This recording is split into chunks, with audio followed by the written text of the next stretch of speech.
To delete photos and videos on Motorola Edge 70 Fusion, first of all, we need to open the Photos app. Now, once we go over here, we should be able to, of course, find our photos and videos.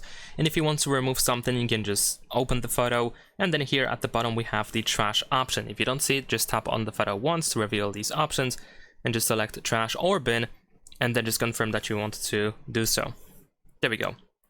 Now, besides that, what you can also do is you can press and hold your finger on a photo or video to select it, and you can select multiple photos at once, and then you can move all of them to trash in here at the bottom of the screen. So we can do that and confirm to do that, and there we go. You have deleted your photos and videos. They are going to be placed in the trash for 30 days. If you want to, you can of course go to trash in order to remove them earlier permanently. If you don't do that in the 30 days or within the 30 days, then the phone is going to do that for you. And that is pretty much it. Leave a like and subscribe.